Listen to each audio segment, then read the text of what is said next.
आज आपण संवाद साधणार आहोत मृणालिनी वनारसे यांच्याशी. मराठी आणि इंग्रजी विचारविश्वातल्या वाचकांना मृणालिनीचं नाव सुपरिचित आहे. पर्यावरण, तत्त्वज्ञान आणि संस्कृती यांचा मेळ घालून पुढच्या पिढीला एक समृद्ध आयुष्य, भौतिक आनंद आणि वैचारिक स्पष्टता मिळावी ह्यासाठी मृणालिनी काम करते आहे आणि लेखन करते आहे. अगदी लहान वयाच्या मुलांपासून ते प्रौढांपर्यंत सर्वांसाठी वेगवेगळ्या प्रकारचं आणि वेगवेगळ्या दृष्टिकोनातून मांडणी केलेलं लेखन ती करते आहे. आपला परिसर, आपली पृथ्वी, आपलं पर्यावरण आणि त्यांचा आपल्या आयुष्याशी थेट असलेला घनिष्ठ संबंध हा उलगडून दाखवत आपल्याला आनंद मिळवत तरीही पर्यावरणाचं संरक्षण करत कसं जगता येईल ह्याचा विचार अगदी लहान वयापासून मुलांमध्ये रुजवण्याचं तिचं खूप मोठं काम आहे आणि या संदर्भातली तिची अनेक पुस्तकंही प्रकाशित झाली आहेत. त्याबद्दल आज आपण हा संवाद साधणार आहोत. सर्वप्रथम मृणालिनीने ज्या वेळेस इकॉलॉजी म्हणजेच पर्यावरणशास्त्र शिकलं तेव्हापासून 15 वर्ष ती भारतातल्या वेगवेगळ्या भौगोलिक रचना असलेल्या, कुठे आदिवासी बहुल, कुठे ग्रामीण किंवा कुठे शहरी असा समाज असलेल्या वेगवेगळ्या ठिकाणी पर्यावरणीय पुनर्स्थापना म्हणजेच इकॉलॉजिकल रिस्टोरेशनचं काम केलेलं आहे. आणि त्या परिसरातल्या शाळांमध्ये मुलांना आपल्या परिसराचं आकलन, आपल्या परिसराचा अवेअरनेस निर्माण करण्याचं कामही ती करत आलेली आहे. ह्या कामामध्ये आलेल्या अनुभवांविषयी सुरुवातीला मृणालिनी आम्हाला सांग.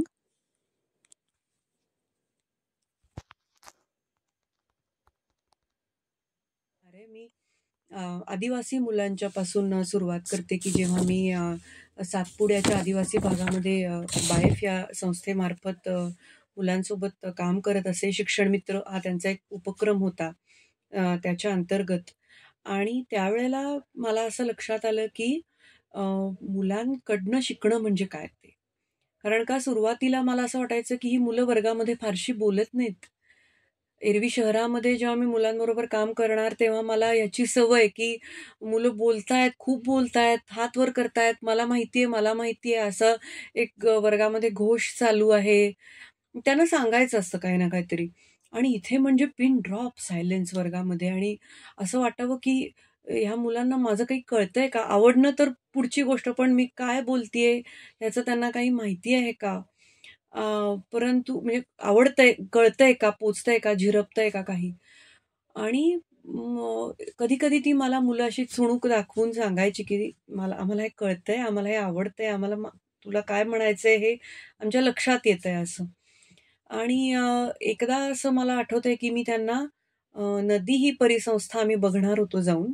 तर सुरुवात त्याची अशी झाली होती की एका शाळेमध्ये मी गेले होते आणि त्या शाळेतल्या शिक्षकांचाच असा खूप उत्साह होता की आमच्या मुलांना किती माहिती आहे हे मला कळावं अशा पद्धतीचा.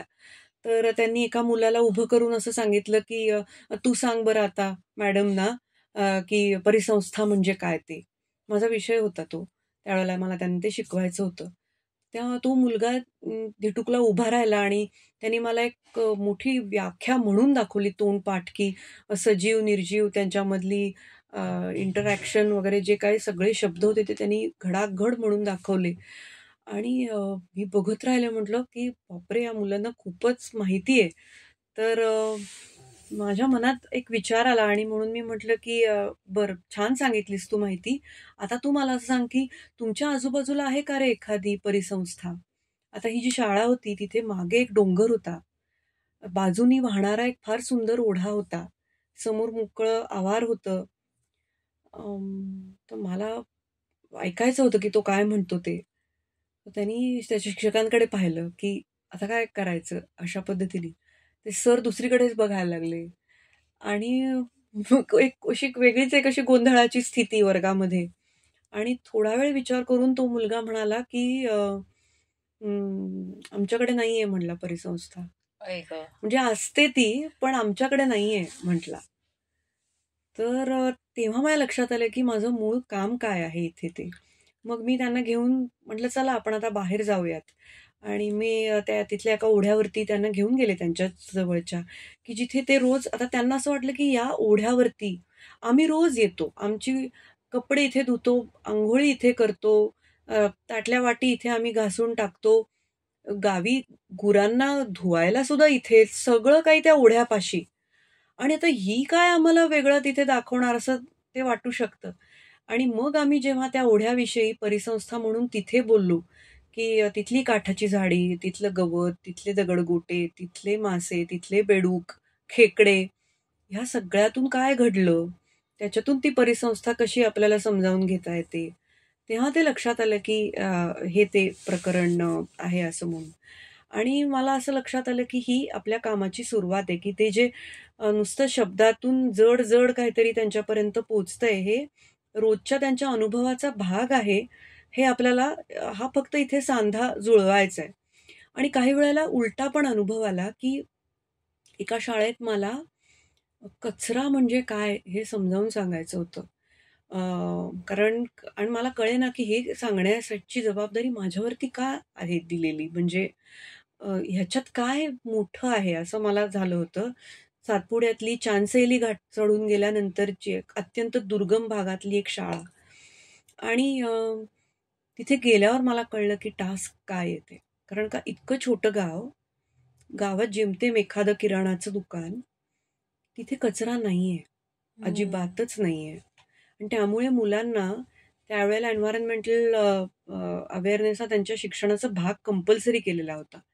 तर तिथे जी काही कचऱ्याची माहिती होती, कचऱ्याचे ढीग कसे तयार होतात, डोंगर कसे तयार होतात, तो कचरा तुमच्या ओढ्या-नाल्यांमध्ये कसा जातो, ह्याची त्यांना सुतराम कल्पना नव्हती. आणि त्यामुळे ते माझ्याकडे बघत होते, की हे असं हे का होतं? म्हणजे काय आहे ही भानगड? आणि मला असं वाटलं, की ही समजावून घेण्याची वेळ माझी आहे. की अशी गावं आहेत, की ज्यांना कचरा ही कल्पना माहीत नाही आहे या घडीला. कारण की काय everything is in our words recycled. तिथे जरी बिस्किटचा कागद जरी घेतला, तरी सुद्धा तो बंबात जळणार आहे. कुठेतरी शेकोटीत जाणार आहे किंवा काहीतरी त्याचं होणार आहे किंवा अगदी प्लास्टिक जरी असलं, तरी सुद्धा तो त्यांच्याच मातीचा भाग होणार आहे. परंतु तो इकडे-तिकडे कुठेतरी जाणार नाही आहे. आणि मला असं झालं, की अ, मी मी त्यांच्याकडून शिकायला पाहिजे आहे, की ज्यांना कचरा ही कल्पना माहिती नाही, ही माझ्यासाठी शिकण्याची वेळ आहे असं. आणि मग मी त्यांना पण घेऊन बाहेर गेलेली होते आणि मला अजून आठवतंय, की पाऊस पडायला लागला आणि सगळी मुलं पांगली इकडे-तिकडे आणि मी पण एका झाडाखालती उभी राहिले आणि माझ्याकडे छत्री होती. ती छत्री मी काढली आणि थोड्या वेळाने पाऊस कमी झाल्यावरती मी बाहेर आले. माझ्याकडे छत्री आहे हे मुलांनी बघितलं होतं. तर मुलांनी त्या तेवढ्या वेळामध्ये आपापली छत्री बनवली होती. सागवानाची पानं घेतली, त्याला काठी लावली आणि त्यांनी फार सुंदर छत्र्या बनवल्या. आणि ती मुलं माझ्यासमोर त्यांची छत्री घेऊन चालत होती आणि पुन्हा एकदा मला असं वाटलं, की इथे कोण शिकायला आलं आहे? ही माझी शिकण्याची वेळ आहे आई इथे, गं! की हे किती गोड आहे हे जे समोर आहे ते. त्यांना माहिती आहे, की गोष्टी कशा एकमेकांशी म्हणजे सागाचं पान, त्याचा आकार, त्याला मध्ये कुठली काठी लावायची, सगळं त्यांना माहीत आहे. तर मला असं वाटलं, की हे माझ्यासाठी फार म्हणजे आणि त्यावेळेला माझ्याकडे असं पण बुद्धिमत्ता नव्हती, की मी फोटो ज्या काढून ठेवीन. कार्यशाळा त्यावेळेला अजून घेतेस, माझ्याकडे स्मार्टफोन त्यामध्ये मुलांना वेगवेगळ्या ठिकाणी फिरायला नेणं, तिथल्या परिसराची ओळख करून देणं, हा भाग तर असतोच. परंतु ते आपल्याशी कसं जोडलेलं आहे, हे त्यातून मुलांना दाखवण्याचे तुझे काय मार्ग आहेत? उरलेले प्राणी आणि आपण यांच्यात काय साम्य स्थळं आहेत, त्याची मुलांनी यादी केली आणि त्यांनी स्टॅटिस्टिक्स पण वापरलं आणि हे बघितलं, की खूप जास्त साम्य आहे. 50% जास्त साम्य आहे. मग अलीकडे जेव्हा एका मुलाने असं म्हटलं होतं, की "I am a man, I am not an animal." तर तो म्हटला की त्याचं तोपर्यंत मत बदललं की खरं म्हणजे हे त्यांना माहित आहे, पण तरी सुद्धा बोलण्याच्या ओघात तो हे म्हणून गेला होता की मी काही प्राणी नाहीये, मी ना माणूस आहे. आणि हे अत्यंत मोठी माणसं सुद्धा हे चूक करताना आपल्याला दिसतात की आपण पण एक प्राणी आहोत हे आपण जनरली विसरलेलो असतो. पण आपल्या गरजा तशाच आहेत हे आपण विसरू नाही शकत. त्याच्याकडे आपल्याला लक्ष द्यावं लागतं. तर मग प्राणी म्हणजे काय हे त्यांना कळलं आणि मग आम्ही बघितलं की सगळ्या प्राण्यांमध्ये कॉमन काय आहे? तर ते आहे खाणं. ते करावंच लागतं तुम्हाला आणि दुसरं तुम्हाला एक्सक्रीशन. तुम्ही बाहेर पण टाकता आहात गोष्टी. तर एक मुलगा म्हणाला, "झोपतो की सगळेजण झोपतात. झोपायला लागतं." तर मी म्हणलं, "हो बरोबर आहे, पण ती अशी गोष्ट आहे की जी तुमची तुम्ही करणार आहात. खाण्यासाठी तुम्ही झाडांवरती, वनस्पतींवरती अवलंबून आहात आणि एक्सक्रिशनची तुमच्या कोण करता आहे पुढची सगळी कामगिरी डिकंपोज कोण करत आहे, तर ते सूक्ष्मजीव करतायत. हे सगळ्यांना कॉमन आहे. कुणीही त्याच्यामधून एक्झम्प्ट नाही आहे. आता काय करायचंय म्हटलं, तुम्हाला झोपाच काढायच्यात खरं तर. ॲज लाँग ॲज तुमचं खाणं-पिणं आणि तुमचं एक्सक्रिशन म्हणजे तुम्ही जे काही बाहेर टाकता ते, ह्याचा रेट हा या दोन्हींच्या कामाच्या रेटशी मिळता-जुळता आहे, तोवर तुम्ही फक्त मजाच केली पाहिजे. हे मुलांना प्रचंड आवडलं लॉजिक. आणि मग मी म्हटलं, की "मग आता आपल्याला सूक्ष्मजीव काम कसं करतात ते बघायला आवडेल का?" तर ते म्हणाले, "लगेच." म्हणजे त्यांना हे ऐकायचंच होतं. पण आता काय झालं, की एक विषयाशी कनेक्ट डेव्हलप झाला, की मी ते का शिकायचंय याचं कारण त्यांना आधी कळलंय आणि आता इन्फॉर्मेशन ही गोष्ट पुढे येणार आहे, की ज्याच्यासाठी खरं तर आय एम नॉट इरिप्लेसेबल. त्याच्यासाठी त्यांना अधिक माहितीचे स्रोत आहेत. पण तिथपर्यंत घेऊन जाणे हा जो प्रवास आहे, त्याच्यामध्ये मी त्यांच्याबरोबर 2 पावलं टाकणे, हा माझ्यासाठी खूप आनंदाचा एक भाग असतो आणि ते आता आम्ही इथे करण्याचा प्रयत्न करतोय. तू या सगळ्याच वयोगटांसाठी वेगवेगळ्या प्रकारचं लेखन पण करते आहेस. त्यात ह्या विषयांचा अंतर्भाव आहे. तर आत्तापर्यंतची तुझी महत्वाची प्रकाशित झालेली पुस्तकं किंवा अशा कुठल्या प्लॅटफॉर्म्सवरती तू काही सदर किंवा ह्या पद्धतीने लेखन केलंयस? मी पुष्कळ लेखन केलंय. मी वर्तमानपत्रातून, नियतकालिकांतून पण मी लेखन केलंय. आणि माझी पुस्तकं प्रकाशित झाली आहेत. त्याच्यामध्ये प्रतीक आणि घाटमाथा ह्या 2 कादंबऱ्या आहेत. आपली भूमी आणि आपण हे इकॉलॉजी या विषयाला धरून लिहिलेलं पुस्तक आहे. त्याच्यानंतर मी लहान मुलांसाठी बरीच पुस्तकं लिहिली आहेत. त्याच्यामध्ये आपले अभयारण्य म्हणजे खरं तर ती अभयारण्यांशी संबंधित गोष्ट नाहीये. ती रानव्याशी संबंधित गोष्ट आहे. तर ते पुस्तक त्याच्यानंतर अं, प्रश्नांचा दिवस हे पुस्तक की ज्याला 2020चा राज्य पुरस्कार मिळाला. त्याच्यानंतर गोष्टींमागच्या गोष्टी की हे फॅक्ट आणि फिक्शन यांना जोडणारं पुस्तक आहे मुलांसाठी लिहिलेलं. भूगोल गोष्टी म्हणून एक पुस्तक भूगोल ही गोष्ट लिहिलेलं आहे. तुम्हाला अत्यंत खऱ्या दुनियेकडे घेऊन जाणार, की जे तुम्ही कधी बदलू नाही शकत. पृथ्वी कशी फिरते उदाहरणार्थ, त्याच्यावरती तुमचा काही काय से नाहीये. ते तशाच पद्धतीने त्या गोष्टी होत राहणार आहेत. त्यामुळे पुष्कळदा शालेय वयामध्ये मुलांना काय वाटतं, की हे जे सगळं आहेच आहे, ते मी वाचायचंय. बिग डील असं त्यामुळे त्यांना असं वाटतं, की बऱ्याचदा ती मुलं कंटाळतात ते करताना. त्यांना त्याच्यात आपण काही करण्याजोगं आहे जोपर्यंत फील नसतो, तोपर्यंत त्यांना त्याच्यामध्ये काही एवढी मजा नाही वाटत. परंतु हा भूगोल तो जसा आज तुम्हाला शिकायला मिळतो, तसा तो तिथे कसा गेला, त्या टर्म्सपर्यंत, त्या कन्सेप्ट्सपर्यंत आपण कसे पोहोचलो, ती काही एकदम घडलेली गोष्ट नाहीये. आणि त्यासाठी कुठल्यातरी माणसाला कुठेतरी बारके मोठे प्रश्न पडत गेले आणि हा प्रश्न पडण्याचाच वारसा त्या गोष्टींच्या मध्ये सुद्धा आहे, की का त्या अल्फ्रेड वेगनरला असं वाटलं, की हे खंड ना आधी एकमेकाला जोडलेले असले पाहिजेत. तो तर सगळीकडे एवढा हिंडलेला पण नव्हता. पण त्यांनी खंडांच्या आकारांच्याकडे फक्त पाहिलं होतं आणि त्याच्यातून त्याला काही कल्पना सुचल्या होत्या. तर धाडस लागतं ह्या तऱ्हेने ते बघणं, मग त्याला कोरोबोरेशन उरलेल्या एव्हिडन्स बरोबर त्याचं काहीतरी करणं. तर हे प्रश्न जर का त्याचे समजावून घेतले, तर हे कळतं किंवा आता ते टेकडी चढून गेले आणि पर्वत उतरून खालती आले ह्याच्यासारखं, की आता टेकडी आणि पर्वत ह्या संज्ञा आहेत आणि त्या आपण निर्माण केलेल्या आहेत. त्याच्यामुळे त्यांच्या ज्या डेफिनेशन्स आहेत ह्या बदलू शकतात, हे आपल्याला कळू शकतं. आपण ती आपल्या सोयीसाठी त्याला काही परिमाणं लावलेली आहेत. परंतु महत्वाच्या गोष्टी काय आहेत त्याच्यामधल्या? त्याच्यामधून गमतीशीर भांडण होतं, त्याच्याने आपली मजा आपल्याला कळली, त्याच्यातली गंमत.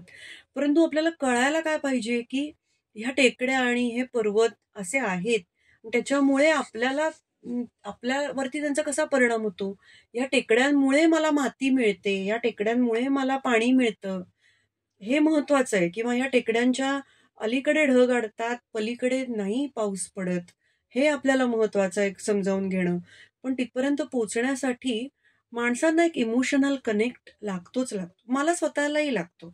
आणि त्यामुळे मला असं वाटलं, की हे कळल्याने पहिलं तर डोळे चमकतात, काहीतरी गंमत वाटते आणि मग पुढचं तुम्ही जेवढं जायचं ठरवाल तेवढं.